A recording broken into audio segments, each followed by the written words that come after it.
I call the meeting of the Sweetwater County School District Number 1 Board of Trustees to order. First of all, I'd like to welcome our student from Rock Springs High School, Hallie May. So thank you for being here, Hallie. And I'd also like to welcome our successor trustee, Mr. Cole Wright, for joining us tonight. So thank you very much. If you would stand and please join our second graders in the Pledge of Allegiance.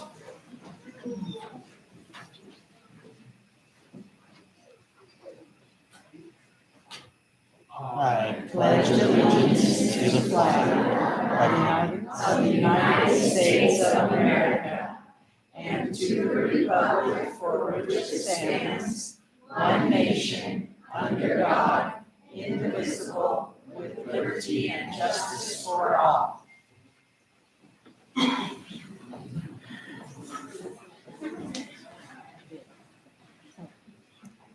These second graders that we have today are from Stagecoach Elementary.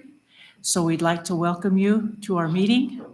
And I think you have something to sing? Yes, we have two musical numbers that we're going to perform. Last Tuesday, we had our Veterans Day program in which the second graders honored our veterans here in the community. So we're going to sing 11:11, so we always remember November 11th is Veterans Day, and then think of that, why we practice for Veterans Day. So those are the two. Ready?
Chair Jellicoe and Board of Trustees, if you'll join me down front for the recognition this evening. Are we going to go show? Yes, how would you?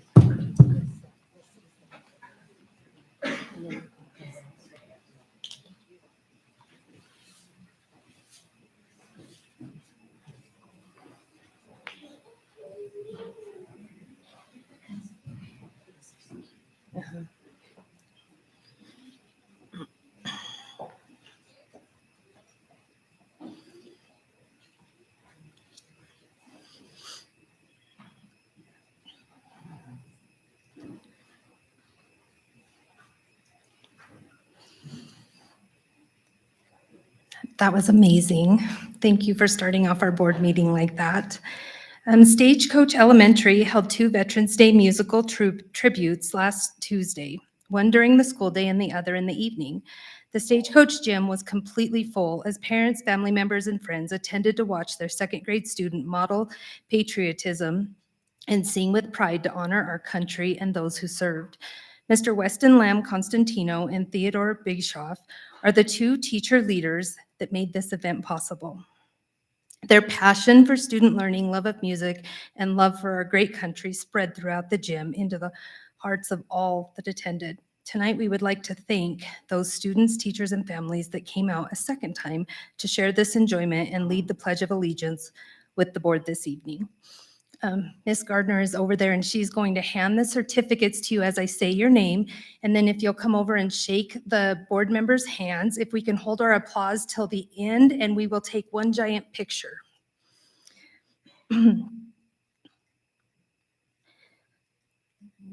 Lucio Bolseros, sorry. Cadell Crompton, Lane Evensel, Dayton Acuna,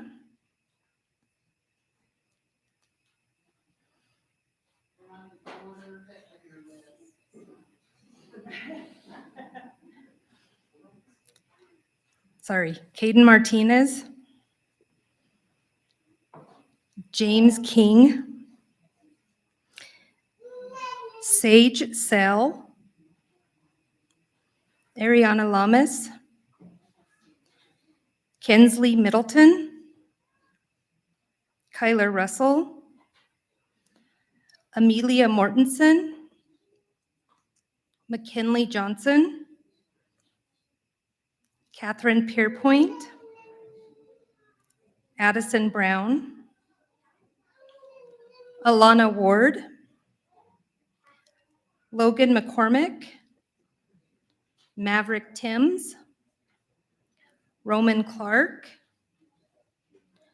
Dawson Bundy, Ari Dodds, Caleb Kennington, Jose Landarios, Caden Martinez, and Camden Schmidberger. And I also understand we may have had a few join us. And so if I did not mention your name, please come up and we will make sure we get your certificate to your principals at the school, okay?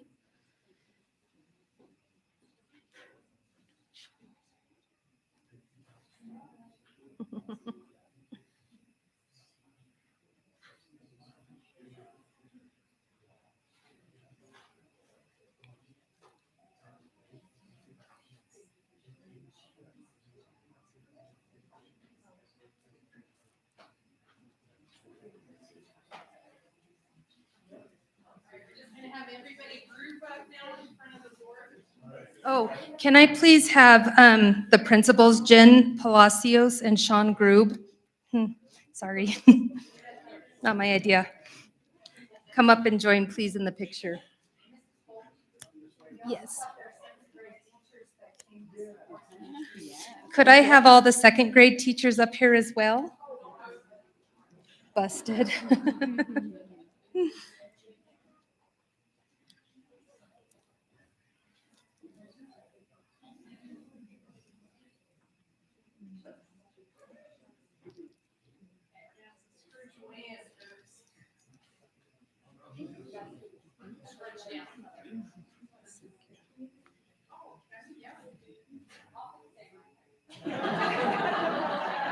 The next one's probably.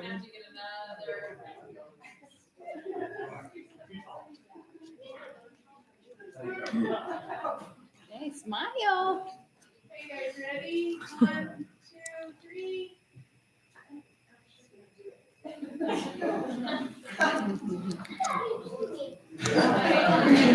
Look towards me over here. That way we can get there.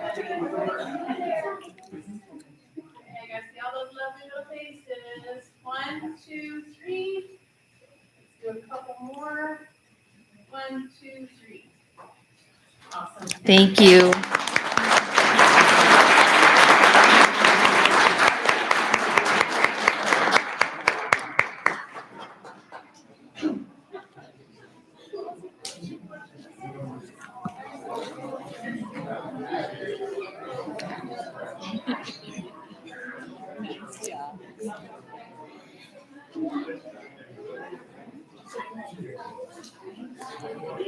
If they didn't practice, they didn't have them.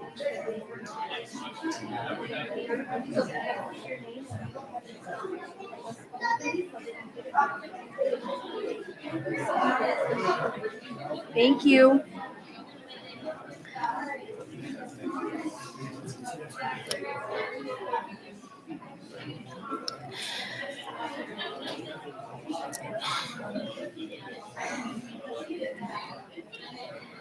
Okay, Stagecoach Elementary paraprofessional Miss Marcy Wilson always goes above and beyond what is expected to ensure that her students are comfortable, confident, and excited to perform any activity both inside and outside of the school day. During the Stagecoach Choir concert, she stands right next to her students during the performance, ensuring their confidence remains and they have enjoyment during events. At the Veterans Day evening performance last week, Marcy ran over to Stagecoach during her break from another job to be there for her students. We love her positive attitude and dedication to all of our Stagecoach students. Thank you, Marcy. Come on up.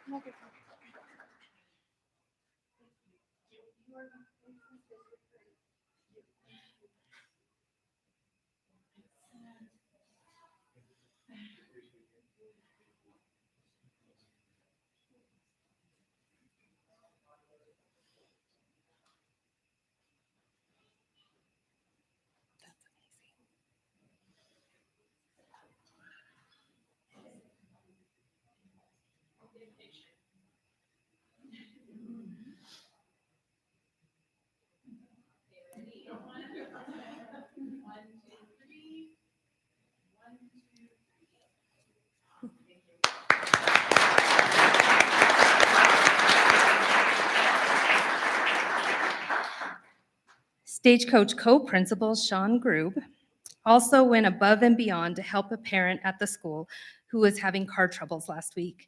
Sean tried to jump the car, went and got gas for them, and pushed the car around the parking lot not once, but 2 times, getting the vehicle started. Thank you, Mr. Grube, for your automotive skills and really doing other duties as assigned.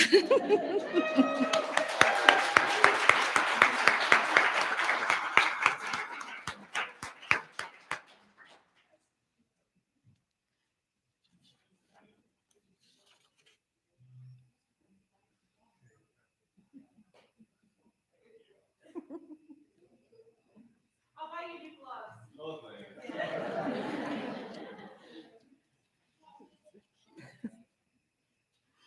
Okay, ready? 1, 2, 3. One more. 1, 2, 3. Thank you. Good job, Sean. He really is that great of a guy all the time. Rock Springs High School had 2 students, Hudson Poyer and Skylar Dumas, that qualified for the National Future Business Leaders of America competition. Hudson competed in advertising and took 4th place at the national tournament. Skylar competed in the parliamentary procedure, and although he did not place in the top 10, he was the person in 11th place after we got scores. Hudson and Skylar worked extremely hard to attend nationals by fundraising on their own and getting donations. Sweetwater BOCES also supported their efforts. Thank you. We would also like to recognize and thank 2 teacher leaders, Mr. Caleb Moore and Ms. Jordan Erspalmer, who helped these students prepare for this endeavor by taking them to leadership conferences, entering online tournaments, and preparing them for the state competition, where they qualified for nationals by placing in the top 4 at state. Congratulations.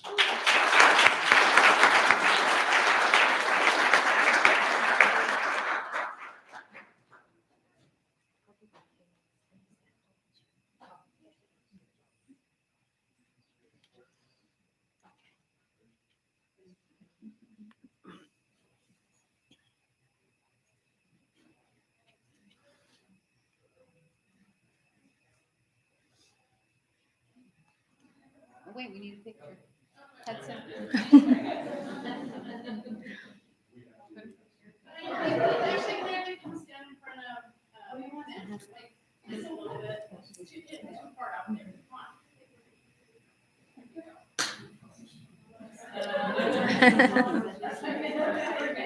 All right, guys. Ready? 1, 2, 3. 1, 2, 3. Yeah.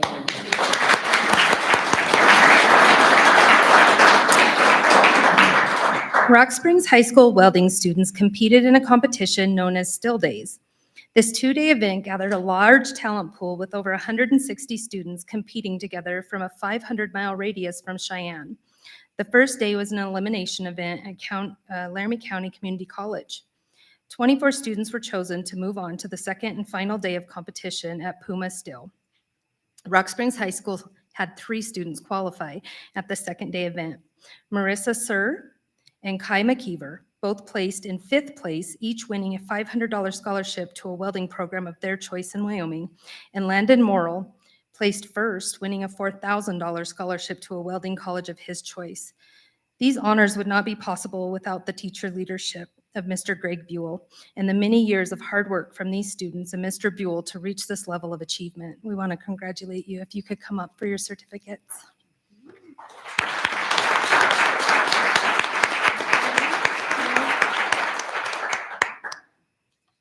We will get those to them. We'll get a picture of them, no matter how much they're trying to avoid it, right? Yeah. Rock Springs High School hosted a career fair last Thursday in Tiger Arena. The career fair was a huge success with 51 different employers participating in the event.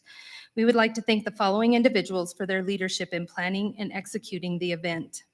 Assistant Principal Hope Down Lewis. Oh, she's in Atlanta, or she'd be here. Graduation Coach Leanne Reynolds. FBLA sponsors Jordan Erspalmer, Caleb Moore, and Crystal Richardson. And FBLA student ambassadors Hudson Poyer, Layla Blado, Mackenzie Rabordi, Caleb Christensen, Skylar Dumas, Libby Blado, Peyton Christensen, Kimberly Nix, Ruby Florencio, Patricia Jones, Ashlyn Toller, McKaylee Robles, Valentina Stagasumi, Chloe Copeland, Anna Kinney, Peyton Eaton, and Davis Riley. We would also like to thank Ron Wild from Southwest Wyoming Manufacturing Partnership and Amy Murphy from Western Wyoming Community College. Congratulations and thank you all. That really was an amazing career fair if you were able to go.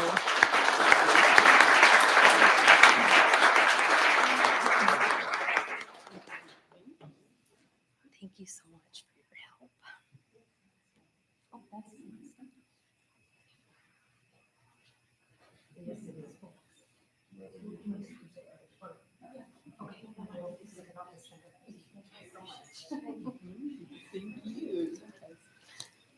little too much on this side.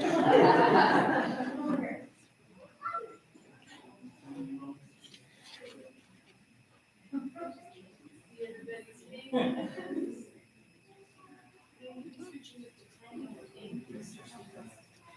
Oh, Mr. Super, get up there. Arms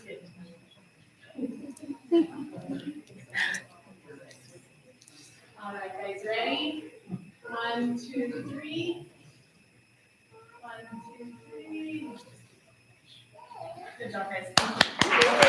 Yes, we'll get that reprinted tomorrow.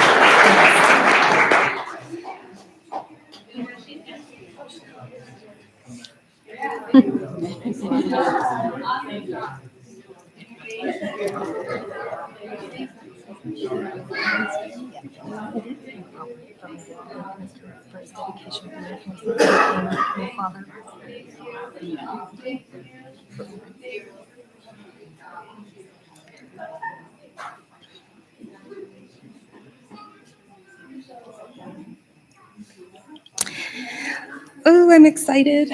I know she's in here. Our very own Shauna Wilmore. She received the Chamber of Commerce Rock Star Award at their banquet held on November 4th.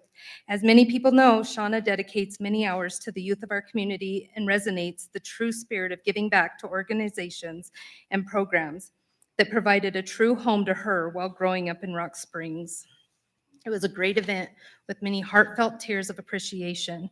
Thank you for your dedication to the youth of Rock Springs and Sweetwater County, Shauna, and this congratulations is very well deserved. We're lucky to have you.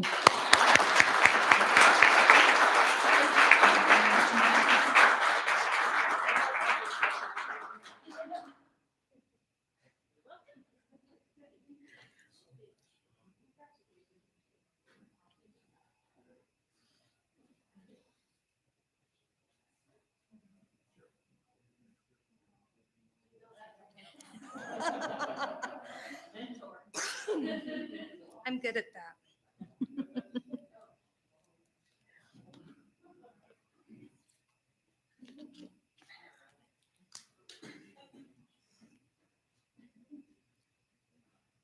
Okay, guys, ready? 1, 2, 3. 1,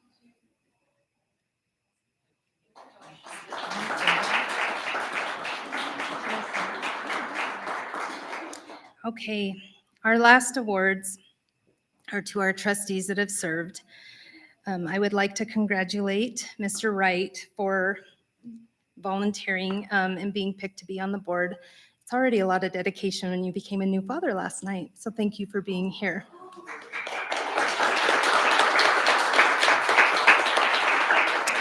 Trustee Matt Jackman and George Reedy will finish their 4-year term on the school board at the end of this month. This is the last board meeting for Trustee Jackman and Trustee Reedy. We would like to thank Matt and George for the last 4 years of service to Sweetwater County School District Number 1 and their dedication to the students and staff. We would also like to extend a thank you to John Batolo for his service to the district. We wish the trustees well in their next chapter of community service. Thank you.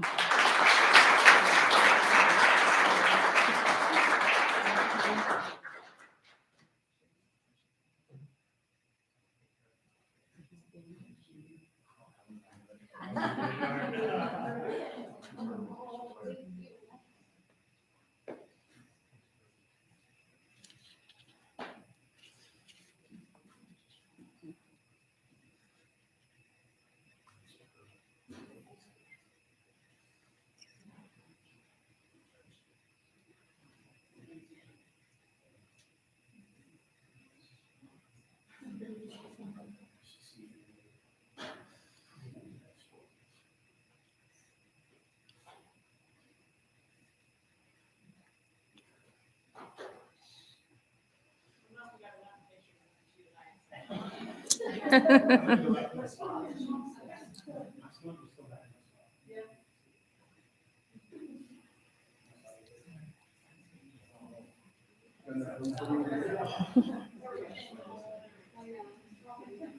right, guys, ready? 1, 2, 3. One more. 1, 2, 3. Congratulations. Congratulations and thank you to all of the staff, students, families, trustees, and community partners of Sweetwater County School District Number 1. That concludes our recognition for this evening.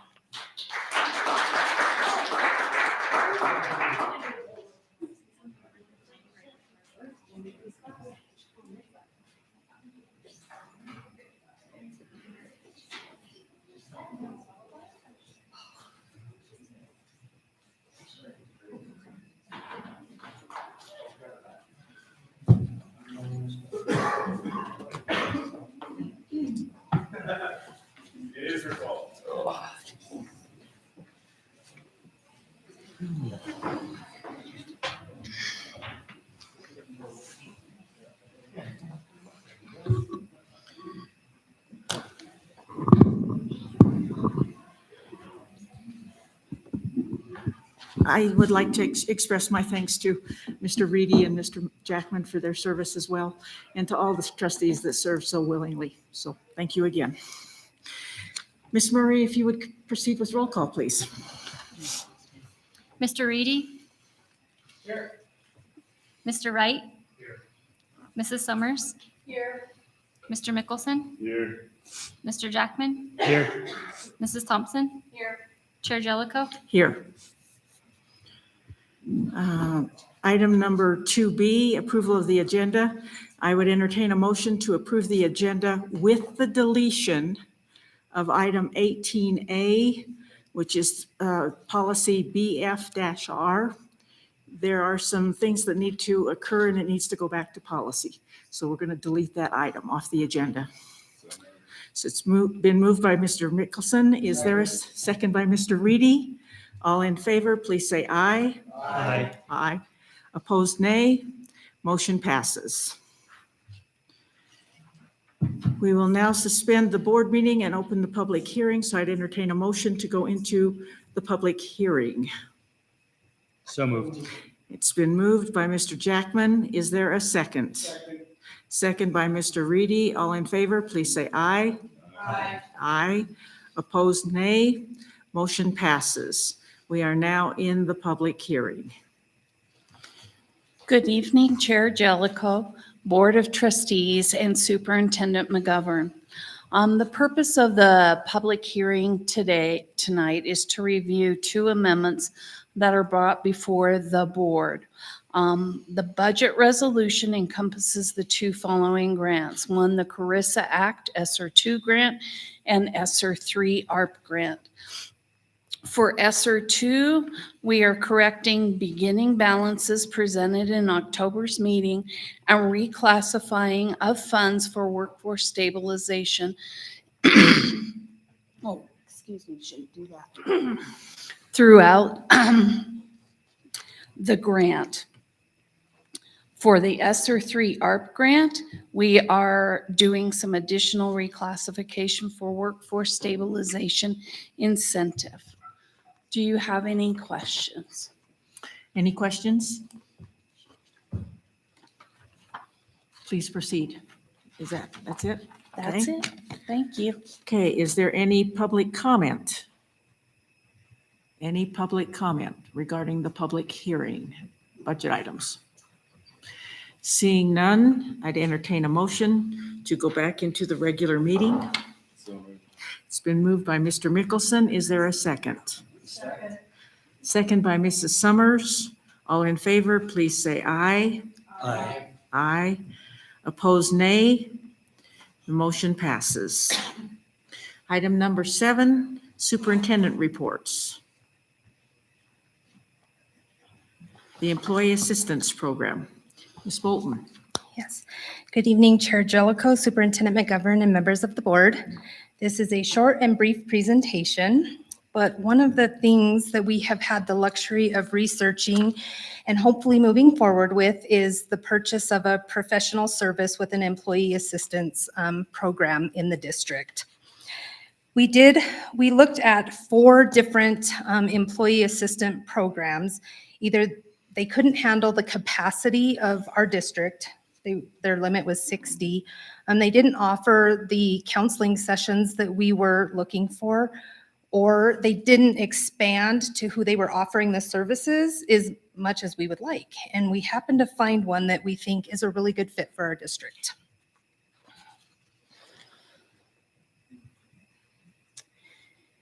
So why an employee assistance program? Well, I think before COVID that this was still a concern, but we know that the availability of mental health services sometimes is scarce, hard to find, or people just don't know where to look. The Employee Assistance Program will offer available mental health services to employees and families. It's available support services in various areas that I'll go into for the employees and families.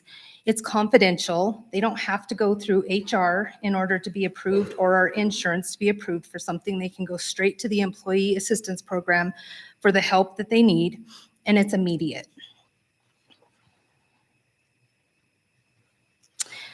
We would like to recommend Deer Oaks E8, Employee Assistance Program Services. Right now, we would look at 8 sessions of professional counseling per episode. So if a couple needed marriage counseling, they could get up to 8 sessions. But if somebody was needing counseling for depression, that could be a separate 8 sessions. They have a crisis that they have to deal with, that could be a separate 8 sessions. So really, it's not a one and done. It will occur or be available for the different areas. They also give legal and financial services and education assistance. They give child and elder care resources with referrals. They have free interactive online simple will and other pertinent documents that employees could have access to, retiree assistance, critical incident stress management, reimbursed rides. I thought that kind of made me chuckle, but they can get reimbursed rides from cabs, Uber, and Lyft. Employee and supervising training resources, which is customized. So if we go with Deer Oaks, what they'll do is customize the training to our district and our needs for our employees. And they also have a marketing and resource platform to promote our current employee benefit plan, so our UMR plan. It would take me a long time to break each of these down, but it does offer a good amount of services. This was one of the perks.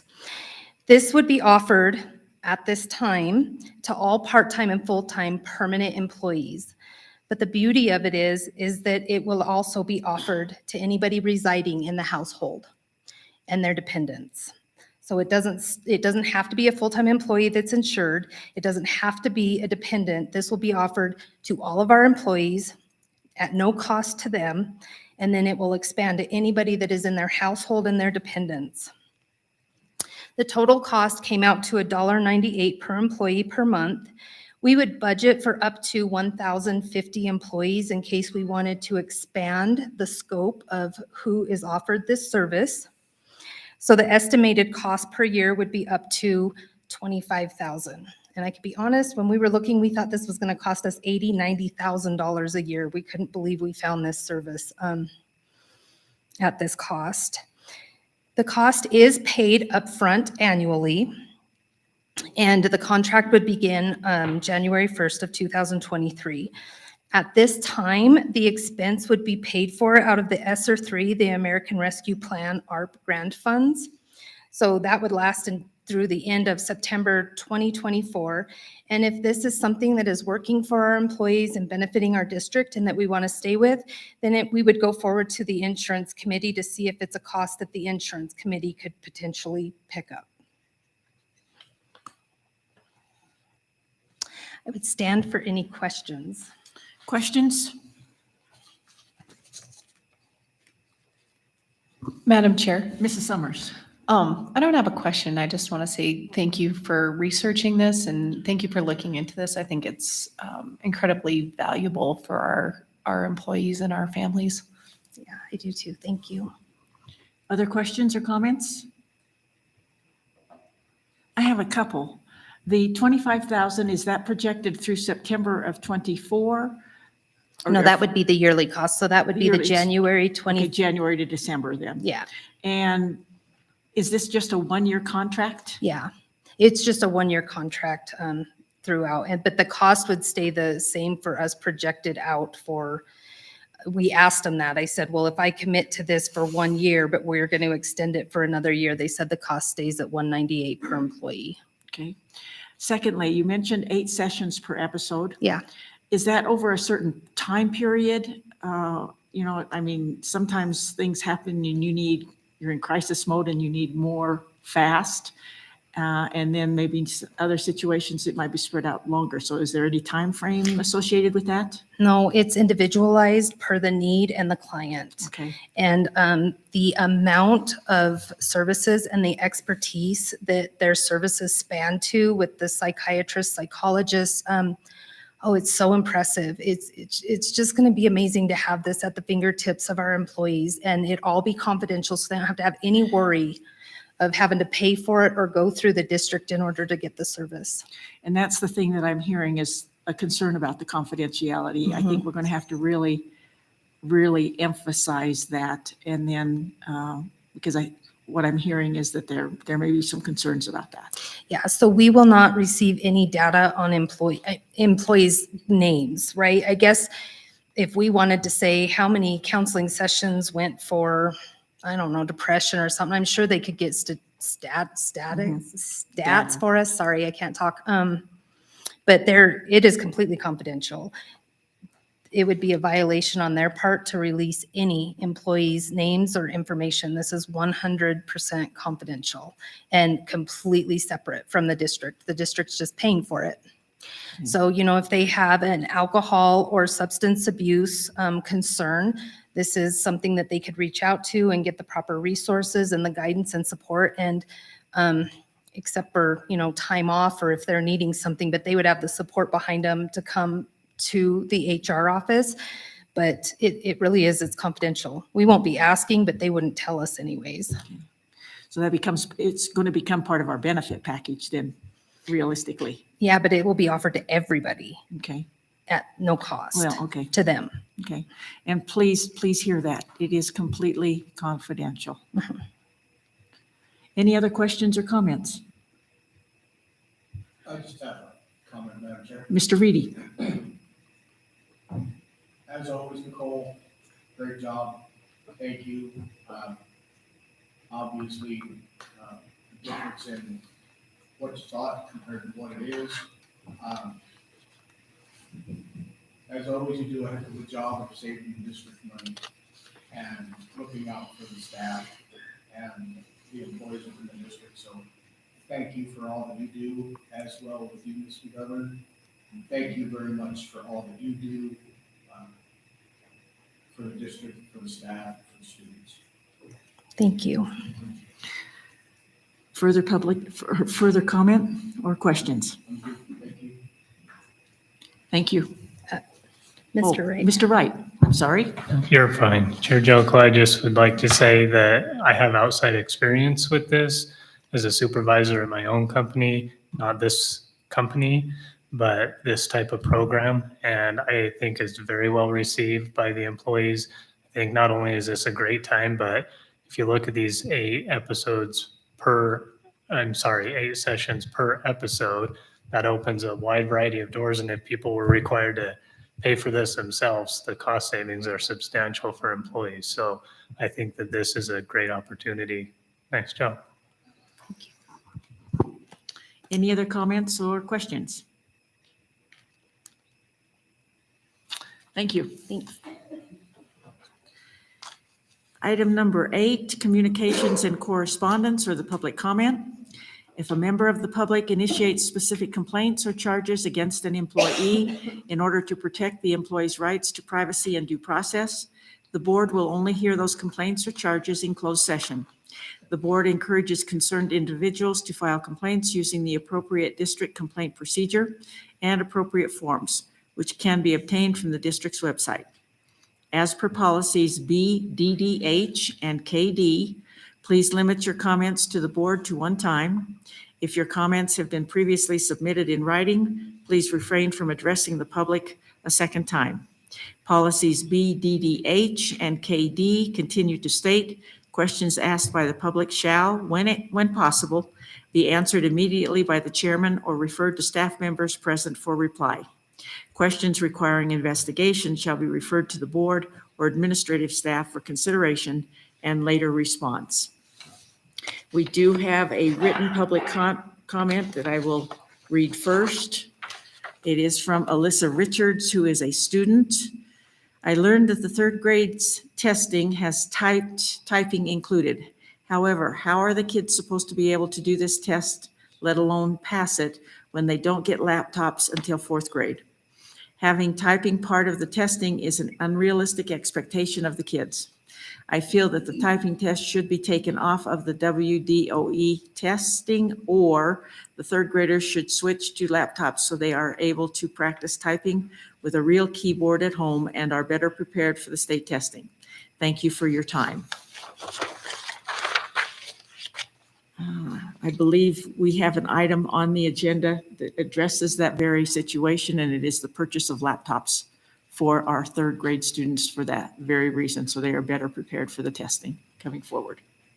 So, public comment. In-person public comment, please come forward.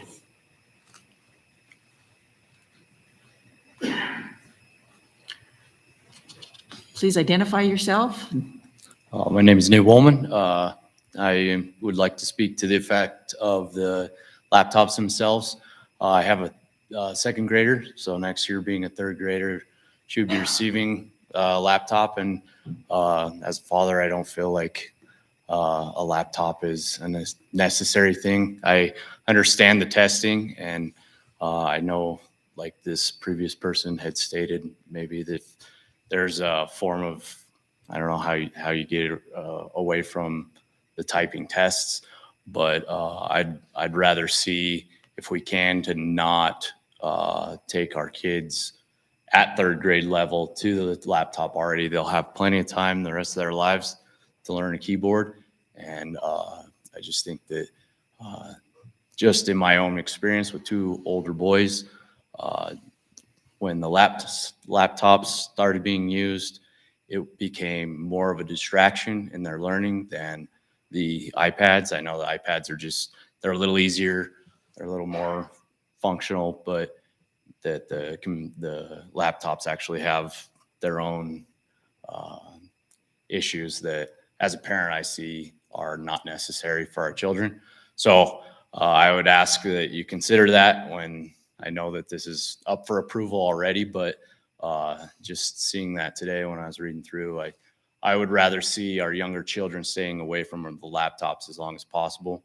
Having more of a face-to-face learning experience is far more important for me, for my children, than a technological one. So that's just the thing I would like to bring up. Thank you. Thank you. Further public comment?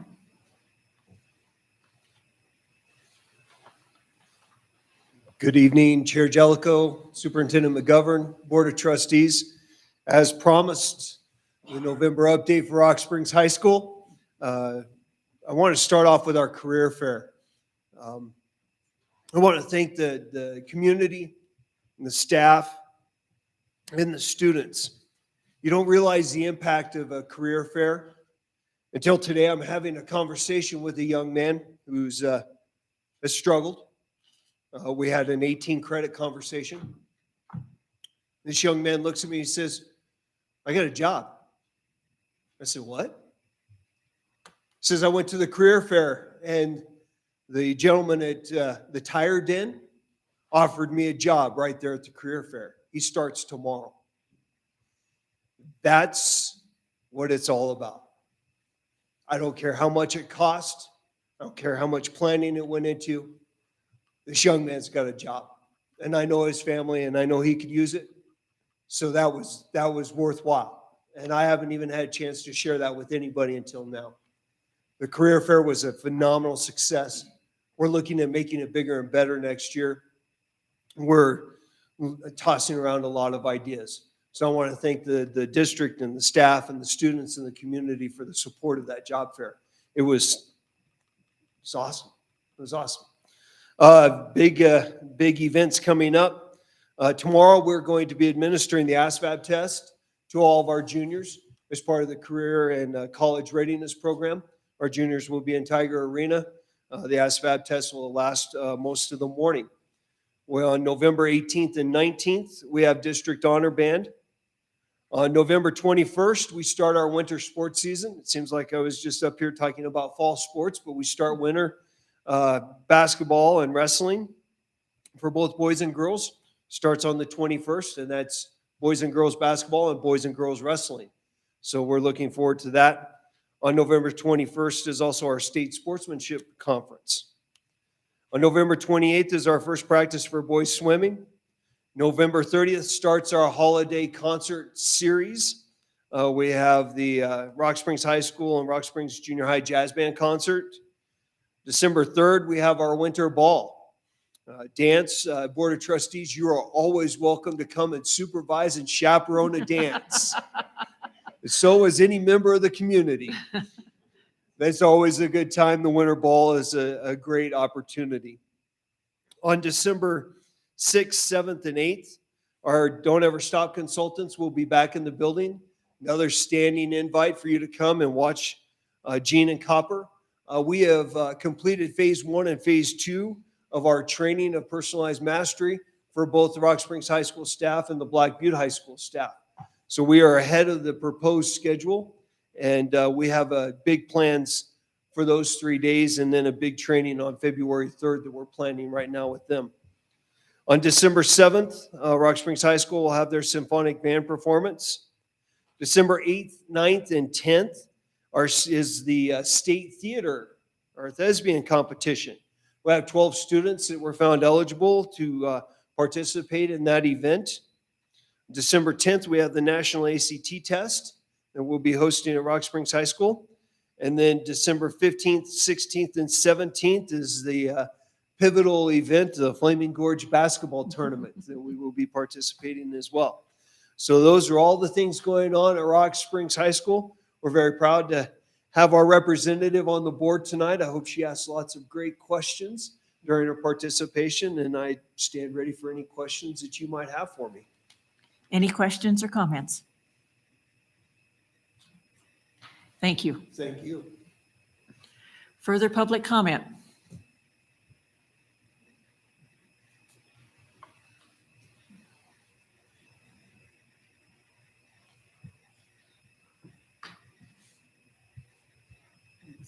Sit myself there. Good evening. Hi, board and superintendent and directors. My name is Cheryl Notman, and I'm speaking for myself tonight. I would like to just say thank you for the lovely music and for Stagecoach for performing that. As the wife of a veteran, and my husband served in Desert Storm, and I'm a mother of, my son serves in the Navy or served in the Navy. He just got out. That was lovely, and it's nice that we spend some time honoring Veterans Day, and I think sometimes we forget those things. So thank you for bringing that to us tonight. And I know the music teachers worked hard on that, as well as the students and the teachers at Stagecoach. So I appreciate that. Thank you. Further public comment? Further public comment? Seeing none, we'll move on to item number 9 on our agenda, the treasurer's reports. Mr. Jackman. Thank you, Madam Chair. Treasurer's report for the month of October 2022. We started with $12,085,010.16, and we finished with $13,853,713.19. On the school lunch program, we started with $1,245,206.59, and we finished with $1,531,346.18. And for Head Start, we started with $266,349.30, and we finished with $96,821.46. And that concludes the treasurer's report. Thank you. I'd entertain a motion to approve the general fund, school lunch, and Head Start treasurer's reports. Been moved by Mr. Reedy. Is there a second? Second by Mr. Mickelson. All in favor, please say aye. Aye. Aye. Opposed, nay. Motion passes. The warrants, item number 10. Mr. Jackman. Thank you, Madam Chair. Warrants, check number 154957 through 155880, totaling $6,784,504.86. And that concludes the warrants. I'd entertain a motion to approve the district warrants and the approval to release those payments. So moved. It's been moved by Mrs. Summers. Is there a second? Second by Mr. Reedy. All in favor, please say aye. Aye. Aye. Opposed, nay. Motion passes.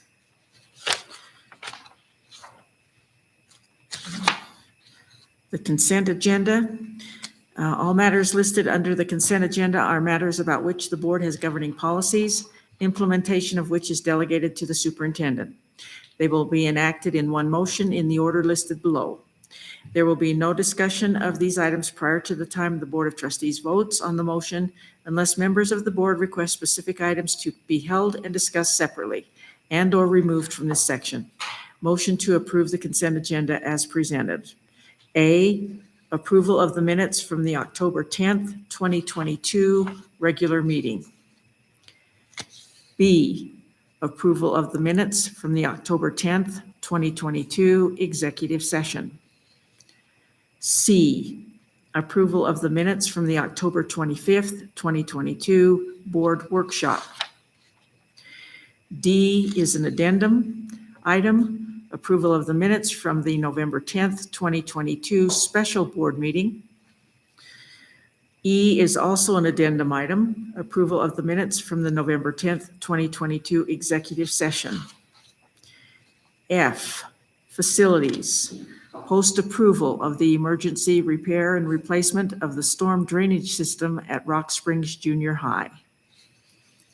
G, facilities, approval of the change order for the Rock Springs High School Auditorium acoustical shells support system.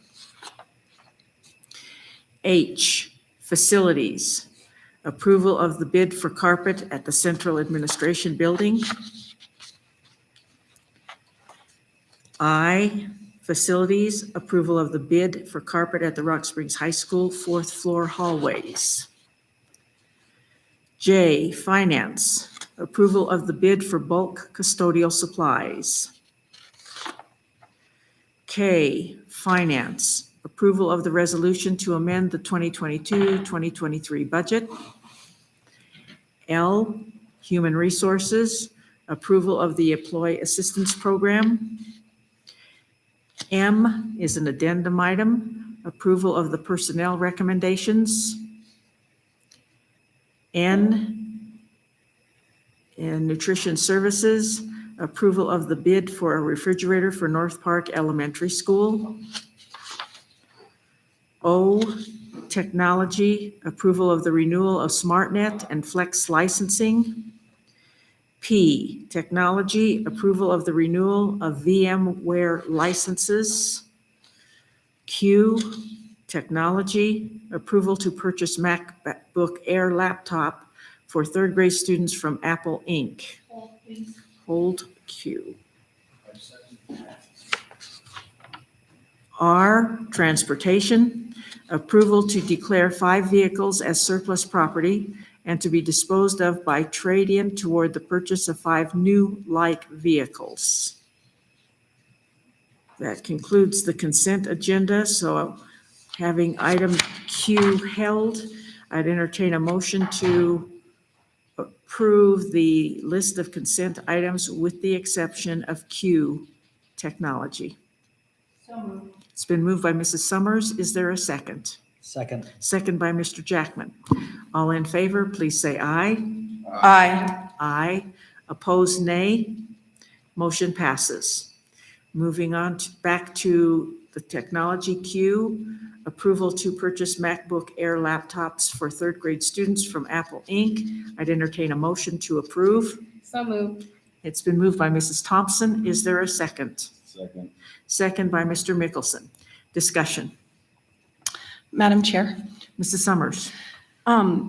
So I don't have concerns specifically with the laptops for third graders because I think in some ways they're more useful in the classroom. I guess I want to bring up a general, I have some concerns with the technology and it going home with our students, especially at our elementary levels. And I think we maybe need to look into some of the unintended consequences of that. I know that during COVID, it was a necessity. And as we're kind of moving out of COVID, I think we need to evaluate, I think there are some safety concerns with those items going home and being able to monitor them when you have, you know, like safety experts recommend that you have a computer in your living room or stationary and that it not be mobile so that the kids can take it and go to their rooms with it or hide with it. And if they're able to get on the internet, which you can pretty much find Wi-Fi almost anywhere you go for free, and the kids are really excellent at getting on Wi-Fi, there's still a lot of predators out there. And that's one of the things, they can contact kids using their school devices even. So I think there's some safety concerns with all of these individual devices out with kids. I'm also concerned about the amount of screen time. The American Association of Pediatrics recommends limiting the screen time for kids. And I don't know as a parent how much screen time my kids are seeing at school. And then when they're bringing the devices home, it's sometimes incredibly difficult to try and monitor them. And I know having a fourth grader, there are times when he's really good at sneaking off into his bedroom and plugging it in and hiding under the bed with it. And pretty soon it's like, half an hour later, we're like, where did he go? And that's where we find him. And we limit, his access to the internet, but he still is on there. And we know that there are some brain changes that happen with the amount of screen time. And I think that can have learning impacts. I know that when we had our parent committee on student learning last year, we were talking about things that have positive and negative impacts on learning. And one of the negative impacts on learning was access to a cell phone and access to that technology.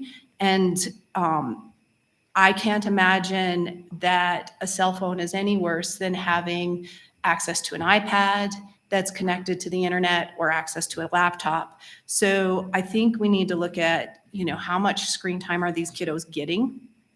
And then I think they could be a potential distraction. I've heard from some teachers in the district that, they say, you need to go put your laptop over there and we're going back to paper and pencil because of the amount of screen time that kids are getting and how difficult sometimes it is to monitor 24, 27 kids on 27 devices. That can be a real challenge, and they have 16 tabs open and they're really good at switching between their tabs. And so we have a lot of these kind of consequences of technology, and a lot of them are unhealthy, and they're unhealthy to their brain development, they're unhealthy to their learning, and they pose some safety concerns about who has access to our kids through the devices. And I would really like us to just kind of maybe consider that. And I know, we're talking about laptops for third graders. And I think as far as having a device where they can actually type and write papers, I think is more valuable. But I think we need to look at our overall kind of device access and device use. And certainly the fact that we're sending kids home with devices, especially our elementary age kids, and probably even our middle school kids. I don't know if that's more harmful or valuable to them that we're sending them home with these devices. So those are my concerns, kind of as we are talking about technology. Thank you. Further discussion? Not so much discussion as a comment. Please, Madam Chair. Mr. Reedy? Is your mic on, George?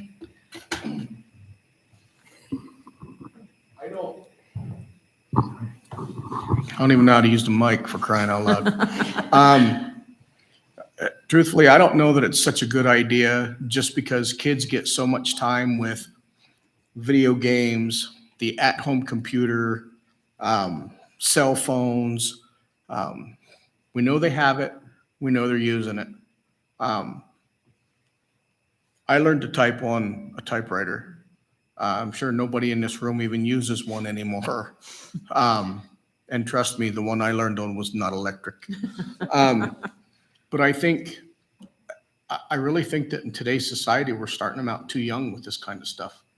I don't know what all the statistics say. I'm not that far into it, but standing back and looking at it as a parent of two adult children now and a granddaughter that just turned 11 years old, I think they get too much time, and I think that's something we should really consider,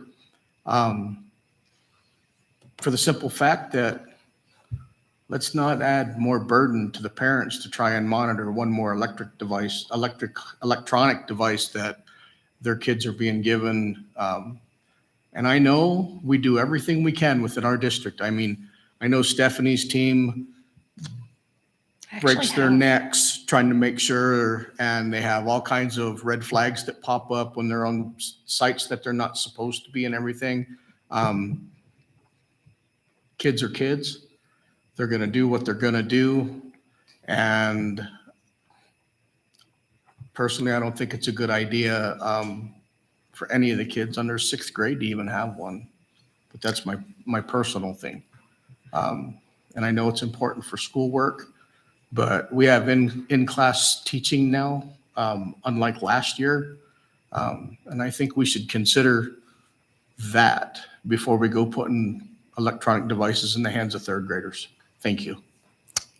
So I want to take just a minute because I've heard several mentions about monitoring, and as far as parents being able to monitor, we shared a Parent Square post last month, I believe, that alerted all of our parents that they could sign up for Securely. So then they have the ability to not only monitor their student's device, but they can disable it. After school hours, they can control what they access. That gives them all of that control at home. My daughter uses it for my granddaughter, and they live with me. So you can tell when bedtime goes on the iPad because the iPad comes back out in the living room or when she sets the timers on it. So we do have Securely for our parents to sign up for. I'm sorry to say we've only had 30 parents sign up. So maybe we can promote that a little bit more, or if you guys are interested, if parents at home are interested, they can go and look on our Parent Square site, and we have a form for parents to sign up to access Securely. I know Casey uses it with her boys, and she can see what they're spending their time on, all of that activity. But as far as technology with kids, really my philosophy, and I think for a lot of years, people thought if every kid has a device, they're going to succeed. And that's just not the case.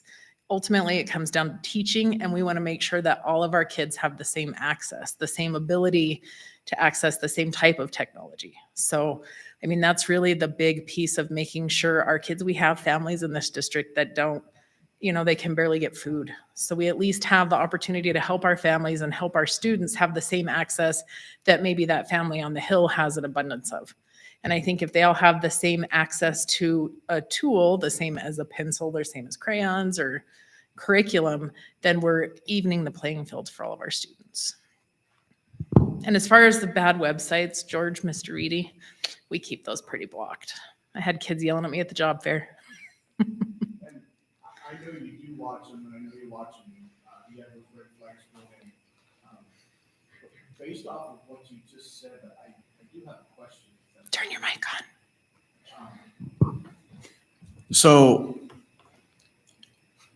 rather than send a Parent Square out that says, hey, parents, we can do this, why not just do it and let the parents call up or log in and say, hey, look, my kid needs more time to do their homework on the computer. Can they get it until a certain time at night, and then let the parent choose, 8 o'clock, 8:30, 9 o'clock, whatever the case may be. Let's just build it in and from the get-go. And since you only heard from 30 parents, see how many you hear from if you just build it in and deny their kid access after 6 o'clock or 7 o'clock p.m. I think that Securely is really the way to empower the parents to do that. And we would love to just enroll everybody in, and then they can get an email that they may or may not actually read. Only, time will tell. But we don't have accurate contact information. We have to have an email address for parents. So you go in and there's typos in their email address. So this was really our way. And I think it's an amazing tool. I've seen in person how it works for a kinder and a 2nd grader. And I know for junior high and a Pilot Butte student, how well it's working.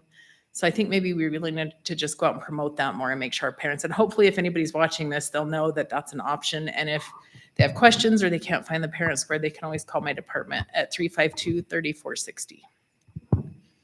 Gwen's gonna fire me. Mr. Wright, Chair Jellicoe, if I might ask for a point of clarification, my understanding in reading this is that the students already have iPads.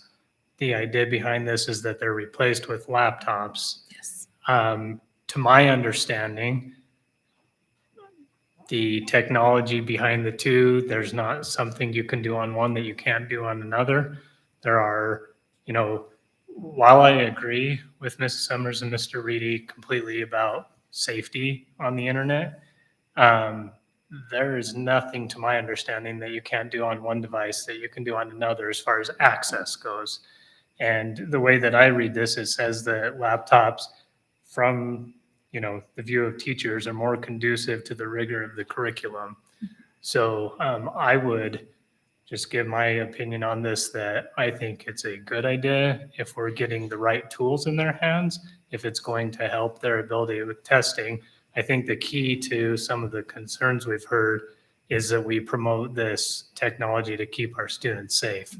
But I don't think that there's anything that one tool can do that the other can't, as far as getting into trouble, if you will. It's more, this is the tool that they would be more successful with, if I'm understanding it correctly. I do think part of this concern that I've heard is the excuse fact me, that. just a minute. Oh, yeah. Okay, please go through the chair. We're trying to Oh, follow, sorry. we're trying to follow parliamentary procedure. So let's just try to go through the chair, please. Okay? Okay, Okay, I go ahead. think that I've Proceed. heard a lot of feedback from everybody tonight about the devices going home, and I do understand that for sure, and we hear a lot of that from our parents. The main priority for the devices going home is if we have a snow day, if we have something that happens, then we don't have to make that day up. If we can give our students access to be able to contact their teachers to complete classwork, half the time I don't see my kids even take their devices out of their backpack. But that's the real reason for the going home. And I know parents who it comes home and it gets plugged in and put away, and then that's it for the night, Mr. Mickelson. I think it's been a really good discussion, and it will be a while before we really fully understand the impact of all this technology on children's development. But from a very practical standpoint, the state legislature several years ago added computational thinking and computer sciences to the standards, and they are cross-curricular in every subject. And the only current standards areas that we teach that are as in-depth and robust are English and math. So the priority that they put on that was massive, and we have to have the technology in the students' hands to meet that law. And so it doesn't leave a lot of room for any of us to decide whether it is productive or not, because we have to do it. They have to be assessed on it, beginning in kindergarten and all the way through their senior year. And so providing access to students ensures that we can meet that law and provide the education that we're required to by the state. Thank you. Further discussion?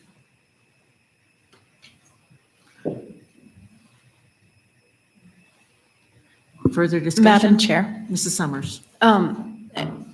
I know we've, addressed kind of the safety and the monitoring piece. I still would like to think about the impact on learning and the impact of too much screen time, and what the levels, and maybe we need to be thinking about the amount of screen time that our kids have during the school day and it being age appropriate. And I know that there are wonderful teachers out there who are, in person, engaging their classrooms and using technology just to enhance things.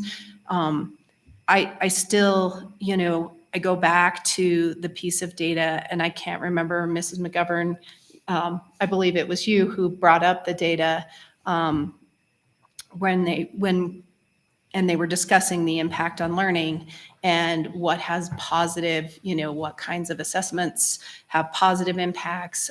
Does homework have a positive or a negative impact?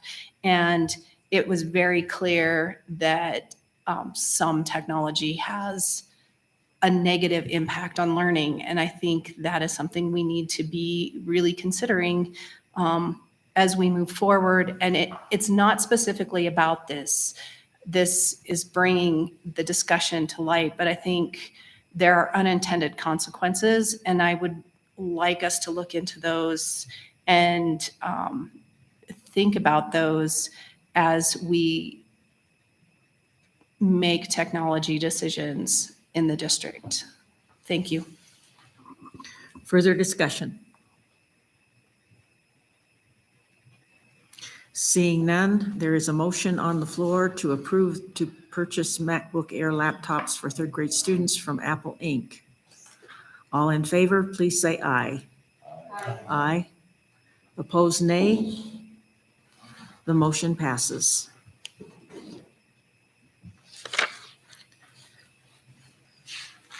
Item number 12, general board business. Approval of policy BFG/BFGA, policy review and evaluation / manual accuracy check. B, approval of policy BF, board policy development. C, approval of policy BFA, policy development system. D, approval of policy BFC, policy adoption.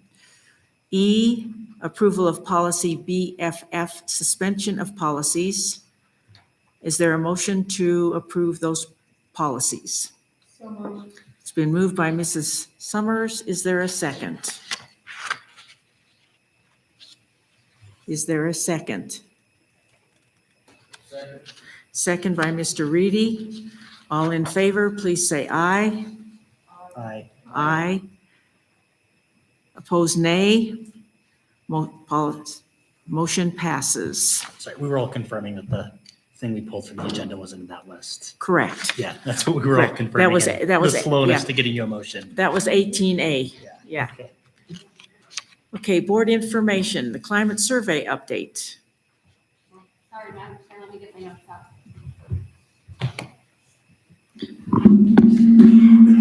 Oops, my bad. Okay, so the Climate Survey Committee, we met just shortly before the meeting tonight. We have obtained some more information, so we're just going to give you a brief update. We were in touch with the Wyoming School Boards Association.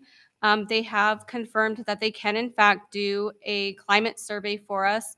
They could do also staff, students, they could do community. They basically could come up with whatever we wanted to. And then not only would they do that service for us, but when we have the finalized data and results, they would come back with a final report.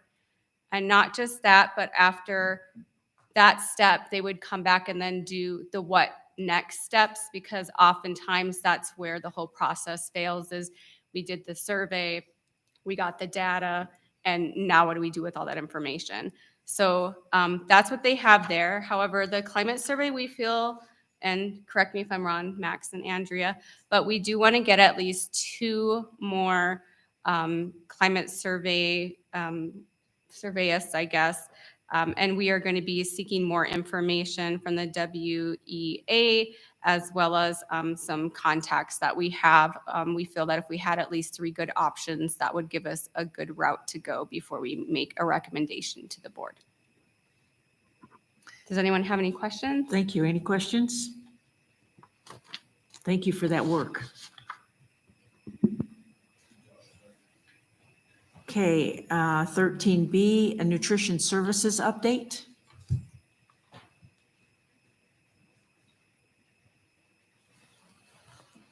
Chair Jellicoe, Superintendent McGovern, oh my gosh, Board of Trustees.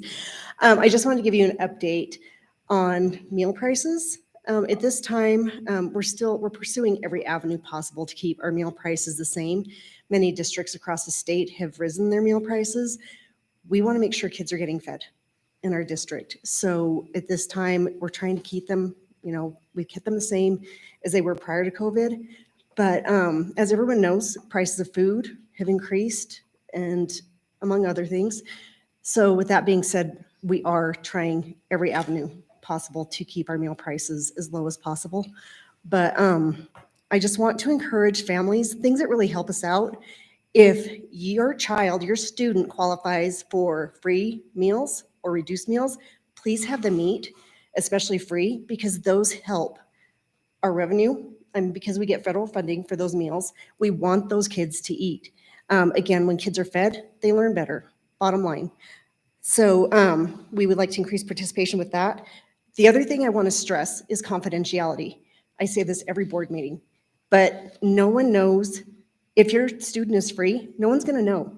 They just go up, get a meal, they're good to go. No one asks any questions, no one even sees. Please fill out free and reduced applications. That's not something just the beginning of the year, it's throughout the entire year as well. So if your circumstances change, please fill out a form. So does anyone have any questions? Questions? To be clear, I reiterate, okay?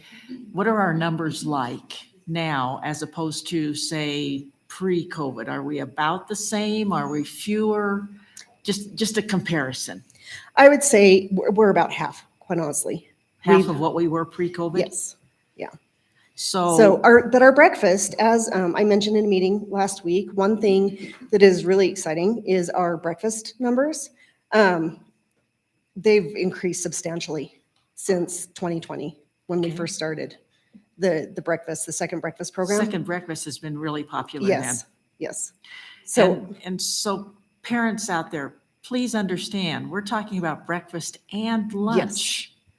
I mean, it's nice to see the breakfast numbers coming up, but, after 3-4 hours, kids are hungry again, and they have those afternoon classes. So please, when a student goes to get their meal or the vending machine or whatever, they're like any other student. There is no difference between a student that's receiving free or reduced and any other student.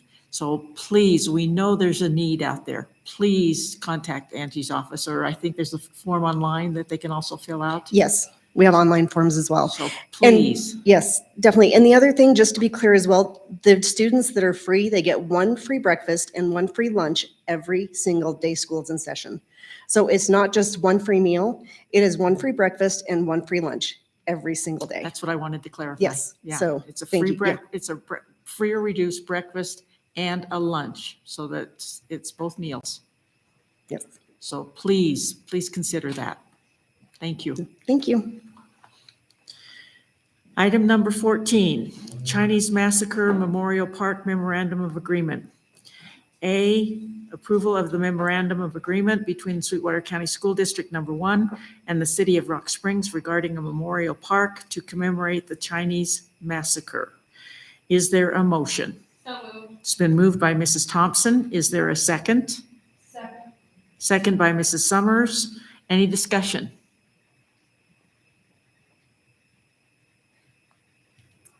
I think trustees were given the opportunity of going out and kind of walking this area. I know there's been a lot of public interest in this for some time, so we're glad that we've been able to reach an agreement. Mr. Celeroli, would you like to address anything? Madam Chair, just for clarification for those who didn't make it out there, this has been going on for a long time. Mayor Cuomo got a hold of Mrs. McGovern, and we had went through the process, but it was for the district's part. We just can't give somebody the use of our property. So I had to have it surveyed. We did the survey, they mapped it out. Then they developed the MOU with the city, and basically what it is, we're allowing them to use a 40-foot setback from the street by 180, which is fence to fence. And they'll go ahead and put the monument in there. They'll put a fence separating the school districts, the property that they use for like Little League football, things like that. So there's plenty of room for us to still use that as we have in the past. It's just a matter of giving up 40 feet. We looked at I had actually marked off 10, 20, 30, and 40 feet. And by the time you get the monument there, and then you want to have the trees, and you don't want to, infringe on, try to cut down a tree. So we think that 40 feet was an appropriate amount. Like I said, 40 by 180, and when they get done with that, I think it'll be a nice spot. And it's right there on the road. Is that Pilot Butte? Bridger, isn't it? Okay, Bridger. yeah. To be clear for the public and those that may be interested, it's the park area between Northside Catholic Church and the Emporium closest to Bridger. Right. And it's a 40-foot setback from there between those two buildings, basically. And Correct. stuff. So that just kind of clarifies what the area of the park is that we're talking And about. for those who don't remember, they found artifacts when they were doing the undermining for, the mine reclamation, and they bring an architectural firm archaeology firm first, and they have discovered some pottery and things like that. So it's going to It's be a known nice. area. Yeah, it'll be nice when it's done. Superintendent McGovern? Madam Chair, if I may. One thing that I would suggest too, if the board grants permission for this to proceed, our third grade students learn about the history of Rock Springs, and then fourth grade is history on the state of Wyoming. So if this were to go through, I think this could be a very good effort that is combined between the district and the city, not just in the memorial and the statue, but it would be a great learning opportunity for all of our third grade students. Down in that area, there's a walking tour that our students do. There's murals that are down there. So when this project comes in, it would be very valuable for our third graders to go down there. They learn about this history piece, and they could be part of that photo shoot for that, and then really have a sense of meaning when that is installed. I think that would be very valuable for our kids as well as our third grade students. And that could be with the board and the city council and our students and our teachers as well. Further discussion? Okay, the motion then is to approve the memorandum of agreement between Sweetwater County School District Number 1 and the City of Rock Springs regarding, please. I'm Brent Batolo. I'm with the city council. I was asked to be here tonight if there was any questions that I could answer on behalf of the city. It's great to be talking about something besides chicken and deer, to be honest. There's been a lot of work by the committee at the museum committee on this, and we can't tell you how thankful we are to have this site, because it's so important as you guys were stating, to the location of the actual massacre and things like that. And if there's any questions for the city side of things. Any questions? It's basically a historical site. Yes. Yeah. Any questions or comments? Thank you for being here. No problem. Okay, so we have a motion and a second to approve the memorandum of agreement between Sweetwater County School District Number 1 and the City of Rock Springs regarding a memorial park to commemorate the Chinese massacre. All in favor, please say aye. Aye. Aye. Opposed, nay. Motion passes. I'm sure the museum committee will be happy to hear that. Okay, item number 15, approval of the American Education Week proclamation. Sweetwater County School District Number 1, in collaboration with the Sweetwater Education Association, would like to acknowledge American Education Week. Recommendation to approve the following American Education Week proclamation. Do we have a copy of that?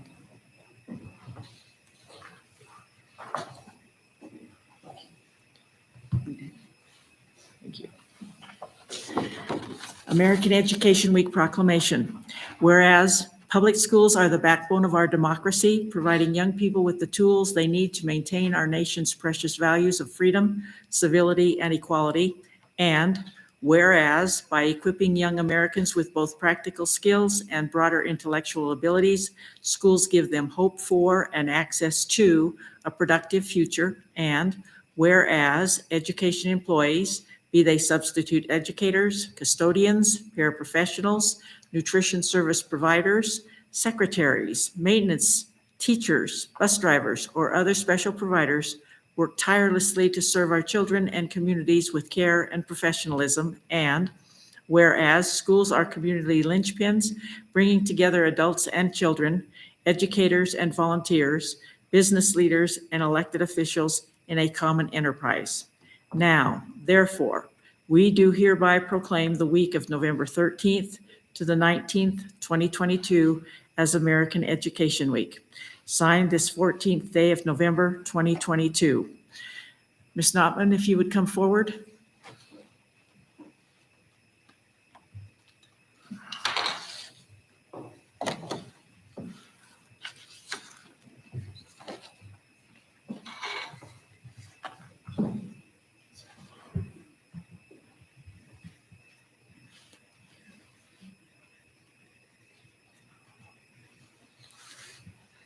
Have Mrs. McGovern sign it.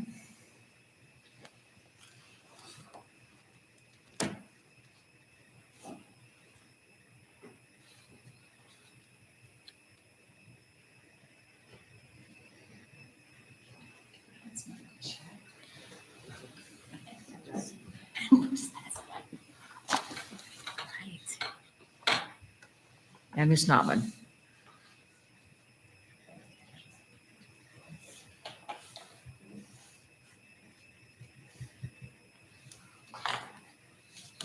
Could we get a picture by chance?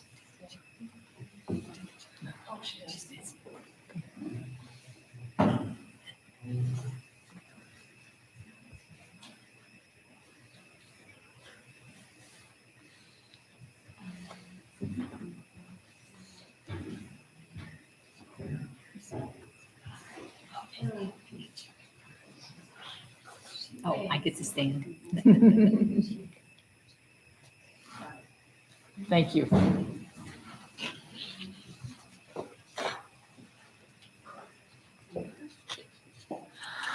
Okay, item number 16, district preschool and employee daycare. Recommendation to authorize the superintendent of schools to research the possibilities of establishing a district preschool and an employee and student daycare at Overland Elementary.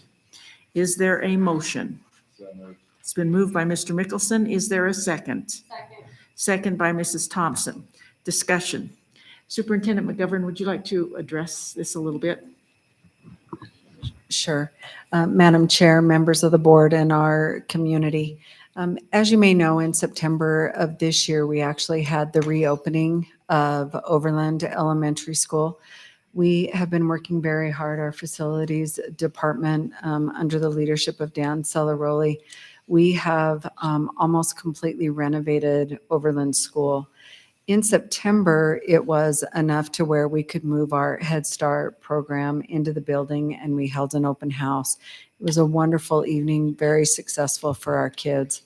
What this would be, if the board would grant approval, is we'd like to vision out strategically on how we can turn that school, Overland Elementary, and turn that into really an early childhood center.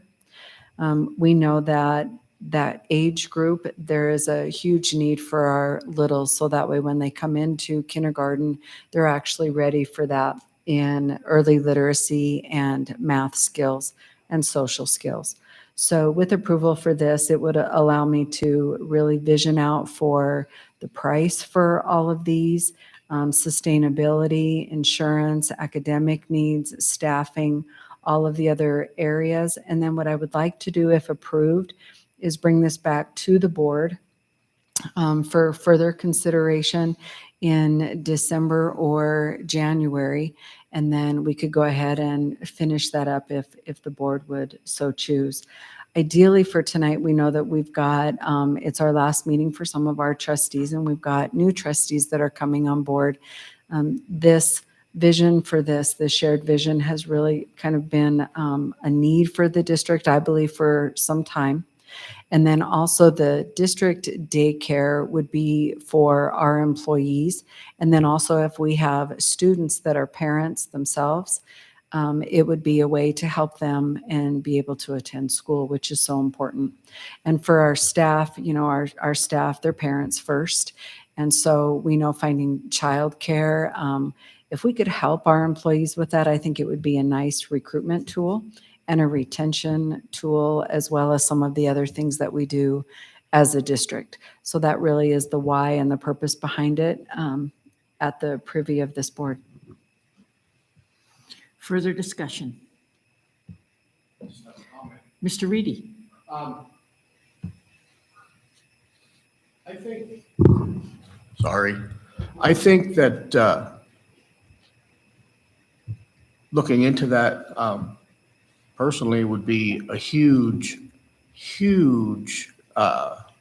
point of interest for a lot of different things besides providing daycare for staff. And, you know, I mean, let's face it, we have some students that have little ones, I'm sure. That's not too unfamiliar. However, I think it would be something that could be part of the whole getting accustomed to kids being away from mom and dad, preschool, Head Start, daycare, that maybe even before the kids hit kindergarten, first grade, that, you know, a little field trip, so to speak, would be to be able to go to their school, where they're going to go to one of the schools and see what it's like. So I think that, I think it's worth looking into, Ms. McGovern. Thank you. Further discussion? Well, and I think it's important to add, you know, we know we need to look into the cost and things like that, but the intent is not, it's not a moneymaker. It's simply to try to break even with the expenses and so forth, so that, you know, it's a service that parents that are staff could be assured that their children are taken care of. And we know that daycare in this area there's a shortage of it. There's an absolute shortage of it, so. So the motion is to recommend to authorize the superintendent of schools to do further research. All in favor, please say aye. Aye. Aye. I'm sorry, did you have a comment? Would it be okay? Madam Yes, Chair? absolutely. Okay. We'll I back just up wanted- just a minute. I just wanted to say that my younger sister is currently in second grade, and when she was of the age, she was in the Kinder Boost program, and it was immensely helpful, and she would not be where she is today without it at all. It did things to her that, you know, my mom and my dad couldn't accomplish for her, really any preschool. And so I think that this would be similar, and I think that it would be very helpful to all those students that need it and all the kids that need it. Thank you. So all in favor of the recommendation to authorize the superintendent of schools to proceed with research? Aye. Opposed, nay. Motion passes. Does that give you everything you need to proceed? Thank you. Okay, we deleted, 17 is good of the order. Anyone with comments on good of the order? I just, Mr. Reedy? if I could, I just have a parting statement that I would like to kind of read. It's, if that's okay with you, ma'am. Please proceed. Okay. Superintendent McGovern, Board of Trustees, and members of the community. This is my last board meeting. Circumstances have prevented me from seeking re-election.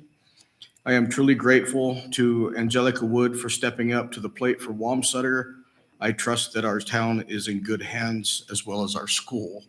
A few years ago, I was diagnosed with kidney failure and started dialysis. I'm in need of a kidney transplant, and I'm currently 7 donors and 7 rejections in the past 2 years. I've been in the hospital 13 times, life flighted 3 times to Salt Lake, and my wife was told I wouldn't survive 4 different times, and that was just last year alone. Many times I attended board meetings from a hospital bed. People reached out with support, including Kelly McGovern, board members, and the amazing people in Wamsutter. We have all been through the high and lows over the past 4 years, with some changes that I am proud to be a part of. I was raised in Pennsylvania, and I can tell you without a doubt that Sweetwater #1 school district is much further ahead of Pennsylvania. The fight and turmoil in other districts far exceeds ours, if you can believe it. A lot of people have their own agendas when it comes to the way they want things to be done. Newly elected board members, I want to tell you that you will have a tough road ahead of you, but it will be worthwhile. We are in this to do what is best for students and staff, not what will make adults happy or to soothe egos. Board members, you have one employee, and that is the superintendent. You are elected to help, not hinder. When problems come up, find solutions, work together, not apart and never in secret. You will hear problems come up. You will hear, about situations that are heartbreaking. Some of you may know people that work in schools. I can tell you from experience that the inner workings of the schools and school district are more complicated than the public realizes. At the end of your term, you should have a different outlook than at the beginning. Do not let other people try to intimidate you, influence you, etc. The past 4 years have been spent on some hidden agenda. Hidden agendas when the energy could have been used towards making the district cohesive. Some of the issues that we tackled involved a lot of staff input. The staff of this district have been vocal both for and against topics. So has our shareholders, the public. Our district, along with the rest of the country, went through one of the most difficult times in recent history. No one agreed on anything. We now live in a moment in time when people are shooting one another in cars due to road rage. My hope is that this board can find a way to work together, not against each other. You will make decisions that not everyone will like, but know that there are people that are grateful for the decisions that have to be made. It's easy to be a keyboard cowboy, but extremely hard to face someone and have a reasonable discussion with a conclusion. You will be called on to do things that will impact the town, the county, and even the state. No amount of trainings that you attend can alter what you feel in your heart. If you are here to do what is best for students and staff, I applaud you. That is what needs to be done. People may not remember your voting records in the years to come, but they will remember how you make them feel. Be kind, be respectful, work with each other, and with Superintendent McGovern, that is ultimately your job. Do it well. And thank you for all of the support that I have received the last 4 years that I've been on the board, from the community, from the board, and school district staff as well. This is bittersweet for me because I like being here and I like the fact that we do the right thing. We support our students, we support our staff, and we support our superintendent. So thank you, everyone, and I appreciate everything that you do. Best of luck in the future. Thank you. Thank you, George. Further good of the order. Madam Chair, if I may. Mr. Jackman. Mine won't be quite as long-winded. I just want to thank Sweetwater One for the last 4 years. It's been great. To the community, good things are happening here. We are ready to turn the corner, and we are close. And it's going to be exciting. I'm excited for the new board members. Big changes are coming. We're seeing them every day in our society and community. We don't know what's going to be next, but I'm sure we're ready for it, and I'm excited. Thank you. Further good of the order.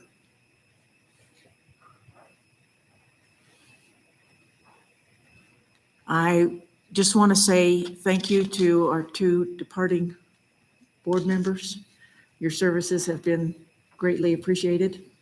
And thank you for everything that you've done for your communities and for our staff and mostly for our students. Thank you so much. I also want to, we have the School Boards Association Annual Conference coming up Wednesday, Thursday, and Friday. We have 2 new board members that are going to join Stephanie and I at the conference. So I'm glad to welcome Kari Cochran and Angelica Wood that are going to be attending with us. So that should be a helpful conference to get them started. I am headed to Joint Education tomorrow. That should be interesting. They're talking about policies and also expulsion and suspension. So that should be an interesting discussion tomorrow afternoon. So I think that probably takes care of the good of the order, if no one else has any comments. I'm not sure, I know we signed the proclamation, but I'm not sure we passed the proclamation.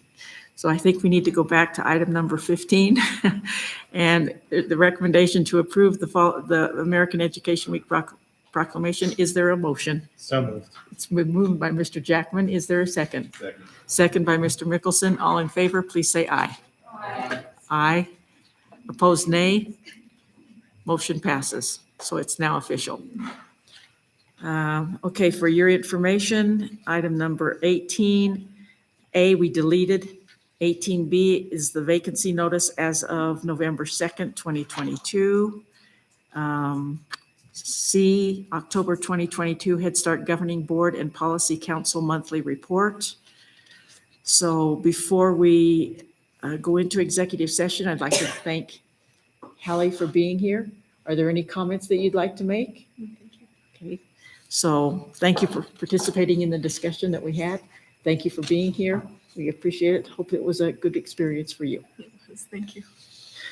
Okay, I'd entertain a motion to go into executive session for the purpose of legal and personnel matters. It's been moved by Mr. Reedy. Is there a second? Second. Second by Mr. Jackman. All in favor, please say aye.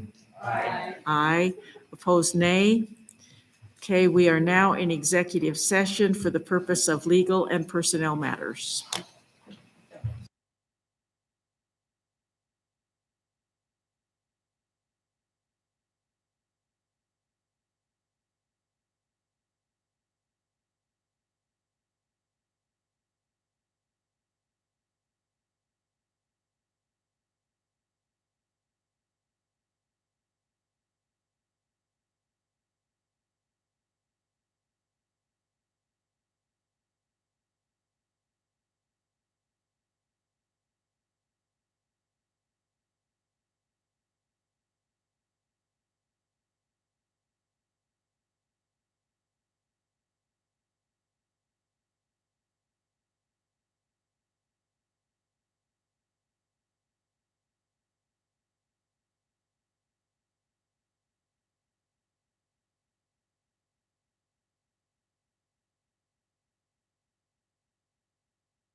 I entertain a motion to return to the regular meeting from executive session.